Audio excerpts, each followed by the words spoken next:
sa kailaliman ng bulubunduking bahagi ng Cebu, kung saan ang mga ambon ay tila permanenteng nakalot sa mga taluktok ng sudlon. Naninirahan ng simpleng magsasakang si Teodoro. Sa araw, kilala siya sa pag-aani ng mga mais at gulay. Ngunit sa gabi siya ay tagapangalaga ng isang lihim na tradisyong pinalasap sa kanya ng kasaysayan. Noong pumanaw ang kanyang lolo na si Donato, isang kilalang iglesyador at mandirigma noong panahon ng revolusyon laban sa mga Kastila at Amerikano. Walang yaman sa lupa ang naiwan kay Teodoro. Sa halip, dinala siya ng matanda sa isang tagong kuweba. Bago ito nalagutan ng hininga, doon inabot sa kanya ang isang lumang supot na gawa sa balat ng hayop. Ubo ng matanda habang nag-aagaw ang dilim at liwanag sa loob ng kuweba. Ang pamanang ito ay hindi para sa kayamanan. Ito ay para sa pagtatanggol ng mga walang laban. Huwag mo itong gamitin sa kayabangan, dahil sa oras na lamunin ka ng galit, mawawalan ito ng bisa. Sa loob ng supot ay may isang kinasa, isang bilog na medalyong tanso na may nakaukit na mukha ng Birheng Maria sa harap, at mga mistikong simbolo at titik sa likod.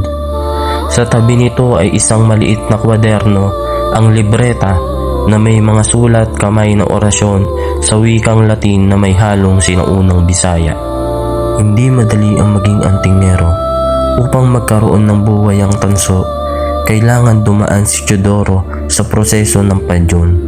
Tuwing darating ang mahal na araw, habang ang buong Cebu ay tahimik na nangingilin, umaakyat si Teodoro sa pinakamataas at pinakamatarik na bahagi ng bundok na nag-iisa.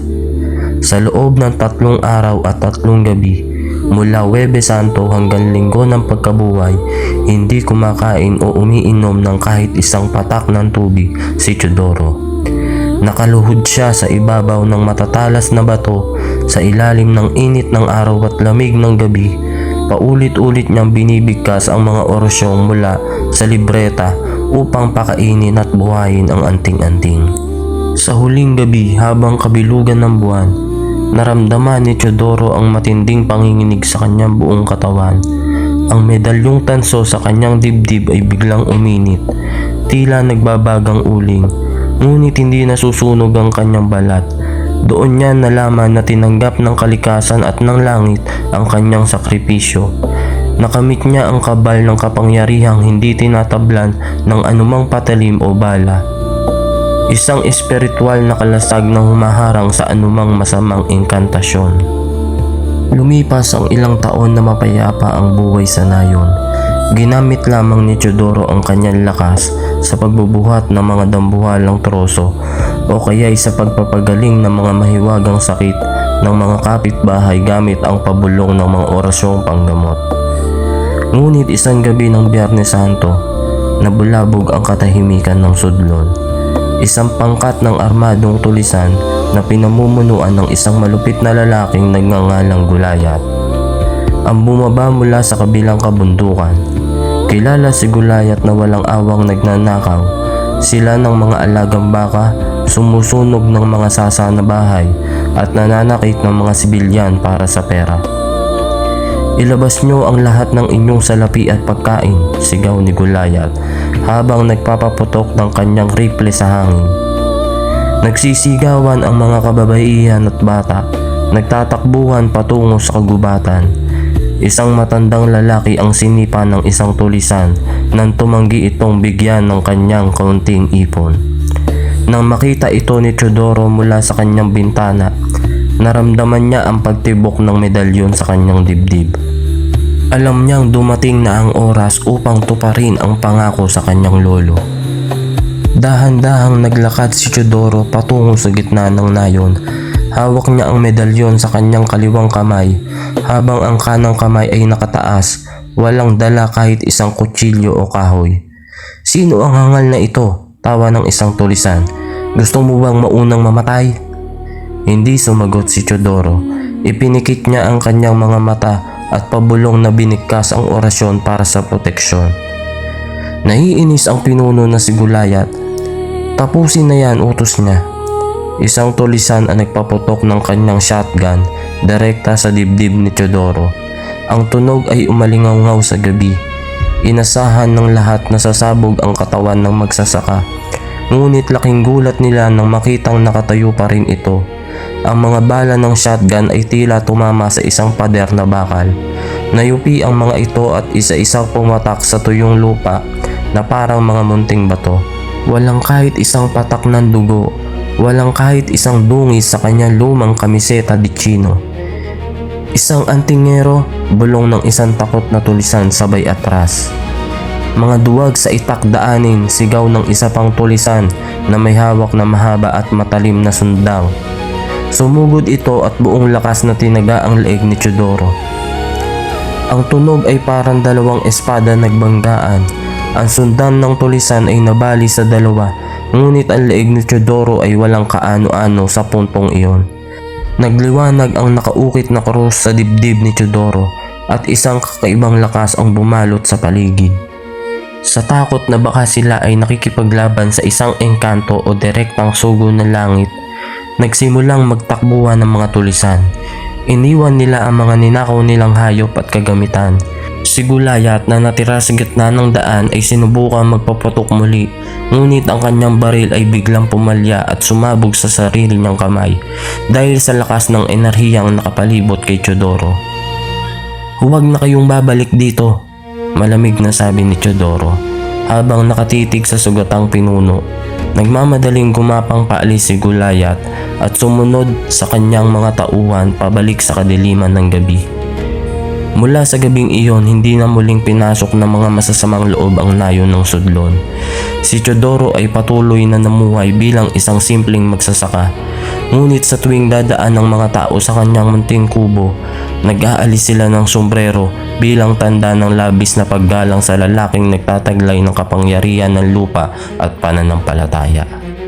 Nabalot ng takot ang buong probinsya ng Cebu na magsimulang kumalat ang balita tungkol sa mga mahiwagang kamatayan sa bayan ng Argao. Ilang kilometro ang layo mula sa sudlon. Hindi ordinaryong mga tulisan ang umaatake gabi-gabi, ay may mga alagang hayop na natatagpo ang patay, bigtas ang mga leeg, at tila walang natitirang dugo sa katawan. Ang mas matindi, 2 buntis na kababaihan na ang nawalan ng sanggol sa loob ng kanilang sinapupunan ng misteryoso sa kalagitnaan ng gabi. Nakarating ang balitang ito kay Teodoro sa pamamagitan ng isang matandang manggagamot na humingi ng kanyang tulong. Pakiusap ng matanda, hindi tao ang kalaban doon, isang sinuunang aswang na nagmula pa sa madidilim na kagubatan ng Leyte, ang lumipat sa kabundukan ng Argao. Walang talab ang mga ordinaryong sandata. Alam ni Teodoro na hindi niya maaaring talikuran ang tawag ng tungkulin. Bago umalis, binuksan niya muli ang kanyang libreta. Naghanap siya ng partikular na orasyon para sa mga nilalang ng dilim, isang panalangin tinatawag na pamatay sa masamang espiritu. Kinuha rin niya ang isa pa niyang anting-anting, ang mutya ng saging. Isang maliit na batong kristal na nakuha niya mula sa puso ng saging tuwing hating gabi ng Biyernes Santo na nagbibigay sa kanya ng kakayahang makakita sa dilim at makaramdam ng presensya ng mga hindi nakikitang nilalang. Dumating si Teodoro sa Argao sa ilalim ng nag-aagaw na liwanag at dilim. Pinili niyang mag-abang sa malapit na isang dambuhalang puno ng nunok ng balete. Sa gilid ng gubat kung saan huling nakita ng mga residente ang isang malaking itim na aso na may mapupulang mata. Nang sumapit ang hating gabi, biglang tumahimik ang buong paligid, kahit ang mga kuliglig ay tila natakot.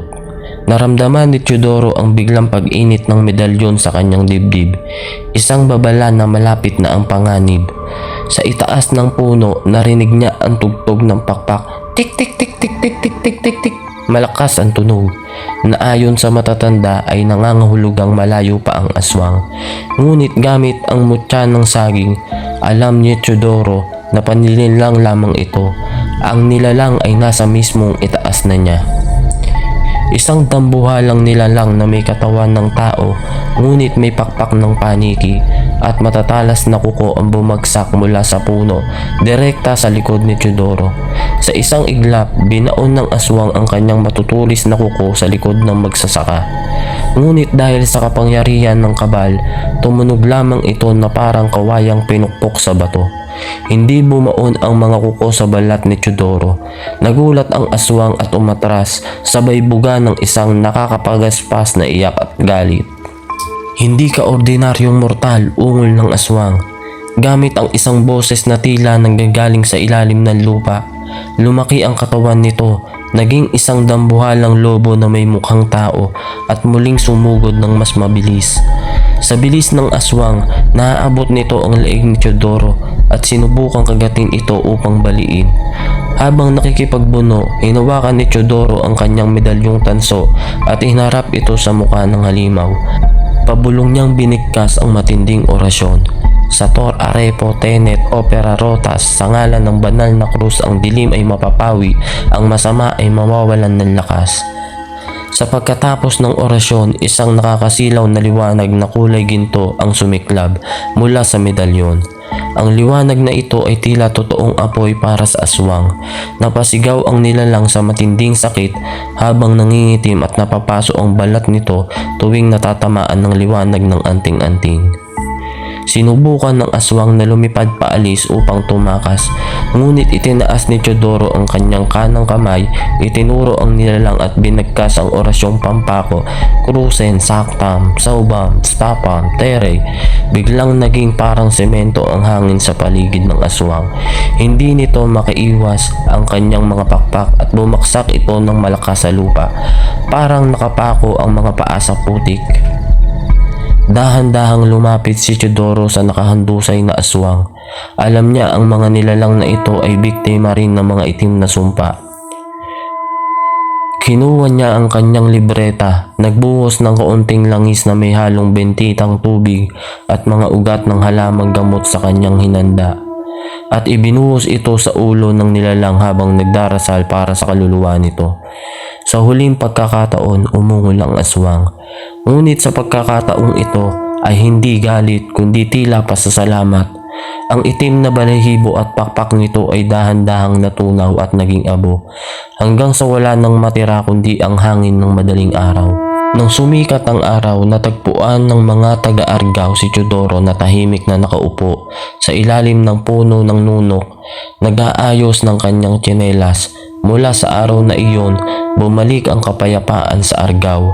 Ang kwento tungkol sa antingero ng Cebu na tumalo sa aswang gamit lamang ang lakas ng kanyang pananampalataya at tanso ay naging isang alamat na ipinasa sa bawat henerasyon ng mga Bisaya. Kahanga-hanga ang tapang at kapangyarihan ng antingero ng Cebu. Hindi ba? Kayo mga kasama, naniniwala ba kayo sa mga anting-anting o may mga katulad ba kayong kwento ng kababalagan sa inyong sariling probinsya? I-share nyo ang inyong opinion sa comment section sa ibaba. Kung nagustuhan nyo ang kwentong ito, huwag kalimutang i-like ang video na ito. Mag-subscribe at pindutin ang bell icon para laging updated sa mga susunod nating pakikipagsapalaran sa mundo ng alamat. Hanggang sa muli nating pagkikita, manatiling ligtas at mapagmatsyag.